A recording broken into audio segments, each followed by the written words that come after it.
এখানে একটা ব্যাপার হয়ে গেছিল যে আমার মাইকটা সামহাও খারাপ হয়ে গেছিল, বৃষ্টির জন্য কিনা হাই অল্টিটিউডের জন্য বুঝতে পারিনি। But it was my bad day and bad luck যে আমার হঠাৎ করে এরকম মাইকটা খারাপ হয়ে যায়। বাট আমি স্টিল ট্রাই করি ভালোর থেকে ভালো ভিডিও করার, তো তোমরা এনজয় করো। আই থিঙ্ক অসুবিধা হবে না। অ্যান্ড ভয়েস ওভার দেওয়া রয়েছে। সীমানাকে পেছনে ছেড়ে দিয়ে আমরা বেরিয়ে পড়ি আসল ডেস্টিনিতে, ডেস্টিনি টু সান্দাকফু। এবার ওইখানে গিয়ে যে কি হয় সেটা সামনের ভিডিওটা না দেখলে তোমরা বুঝতে পারবে না। তো চলো সামনের ভিডিওটা এনজয় করো অ্যান্ড ইন ডিটেল সব কিছু আমি ভয়েস ওভারে বলতে থাকবো।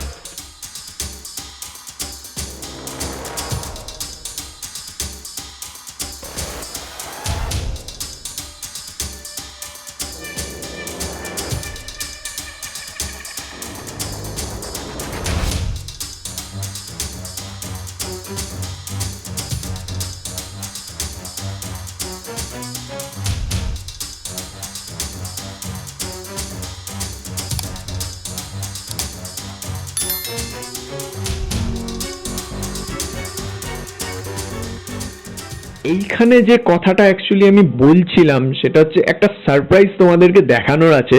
সো চলো সেই পথেই আমি যাচ্ছি। ওই সারপ্রাইজটা দেখার পর তোমরা কেউই বলবে না যে ওখান দিয়ে যাওয়ার জন্য, অ্যান্ড কেউই চাইবে না যে ওটা পার করার জন্য, বিকজ ওটা ছিল একদম impossible to the power infinity. কারণ তোমরা দেখলেই বুঝতে পারবে জায়গাটা কিরকম অ্যাকচুয়ালি। এই যে সেই সারপ্রাইজ এইটা হচ্ছে একটা পয়েন্ট, ওখানে একটা রাস্তা, আর এইখানে হচ্ছে একটা পয়েন্ট, এখানে একটা রাস্তা। অ্যাকচুয়ালি এটা পুরোটাই একটা রাস্তা যেটার ওপরে একটা রুম সাইজের মতন একটা পাথর পড়ে পুরো রাস্তাটাকে দুভাগ করে দিয়েছে। অ্যান্ড এই পাথরটা পুরো ভাঙতে ভাঙতে নিচে গেছে। সো নিচেরও অনেক কটা রাস্তা ভেঙে দিয়েছে। সো এখান দিয়ে পার করা মানে হচ্ছে impossible to the power infinity. And নেপালের থ্রু দিয়ে আমরা যাওয়ার চেষ্টা করেছিলাম, বাট ওখান দিয়েও অ্যালাউ করেনি, বিকজ নেপালের রাস্তাটা অনেকটাই নড়বড়ে হয়ে গেছিল, থ্যাংক টু মিলিটারি যারা ছিল। কারণ তারা একদমই অ্যালাউ করছিল না, বিকজ তারা আমাদেরকে সেফ দেখারই চেষ্টা করছিল। সো আনফর্চুনেটলি ধস পড়ার কারণে আমরা ব্যর্থ হই সান্দাকফু যেতে। একদিকে ভালো হয়েছে যে আমরা উঠে পড়িনি, উঠে পড়লে হয়তো আমরা ওখানেই আটকে যেতাম, নিচে আর নামতে পারতাম না। আবার অন্যদিকে একটু খারাপও লাগছে, তার কারণ এত ইচ্ছা নিয়ে এসেছিলাম সান্দাকফুর মতন একটা জায়গা দেখবো বলে, ঘুরবো বলে, এক্সপিরিয়েন্স করবো বলে, বাট মাঝপথ থেকে আমাদেরকে ফিরে যেতে হচ্ছে।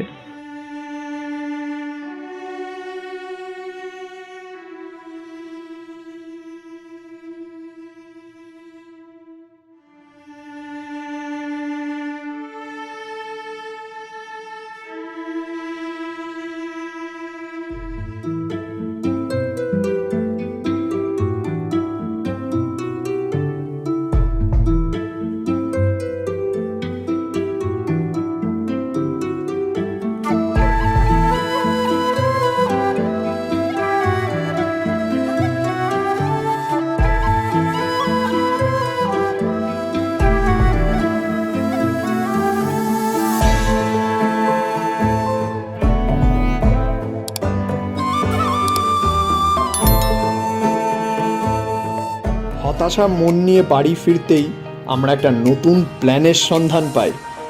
মোটেলের যিনি ওনার, উনি বলেন যে একটা স্পট আছে যেখান থেকে সানরাইজ অ্যান্ড তার উল্টো দিক থেকে কাঞ্চনজঙ্ঘাও দেখতে পাওয়া যায়। তাই আমরা সকাল সকাল বেরিয়ে পড়লাম সেই দৃশ্যগুলো এক্সপিরিয়েন্স করতে। অ্যান্ড এখন যে দৃশ্যটা তোমরা দেখছো সেটা অ্যাকচুয়ালি তোলা হয়েছিল 5:30 AM এর দিকে, অ্যান্ড সানরাইজের টাইমিং ছিল 5:45 AM এর দিকে, তাই এখন অন্ধকার আছে। সো চলো এখন আমরা সানরাইজ অ্যান্ড কাঞ্চনজঙ্ঘার দৃশ্যগুলো এনজয় করি, তারপর আবার ফিরে আসছি।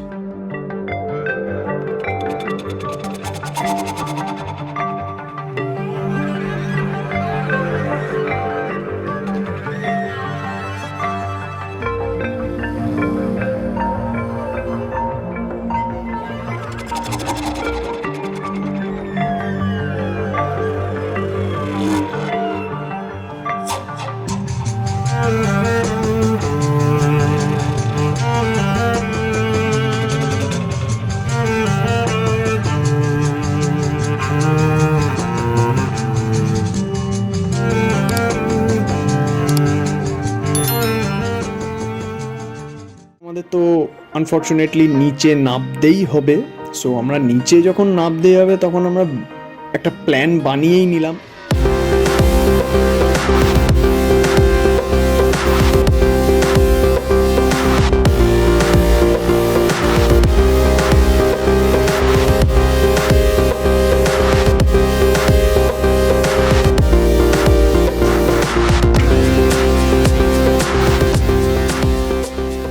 এখন আমরা সবাই রেডি হয়ে গেছি, আমাদের ব্যাগও প্যাক করা হয়ে গেছে, আমাদের গাড়ি নিচে চলে এসছে।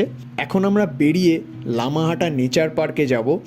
সো তোমাদের সাথে ওইখানেই দেখা হচ্ছে, ততক্ষণে তোমরা এই রোড ভিউজগুলো এনজয় করো।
তো এখন আমরা স্বর্গের পথে যাচ্ছি, স্বর্গে। এখানে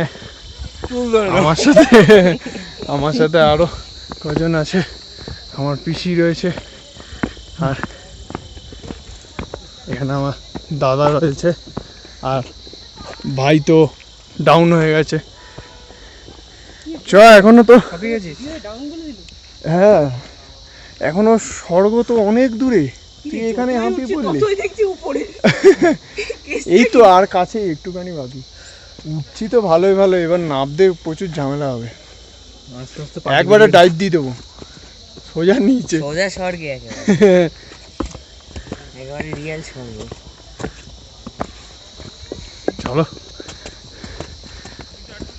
তবে ভালো অ্যাডভেঞ্চার হচ্ছে, কারণ এরকম রাস্তা এবার মনে হচ্ছে পয়সা দিয়ে এসছি। এবার মনে হচ্ছে হ্যাঁ পয়সা দিয়ে এসছি।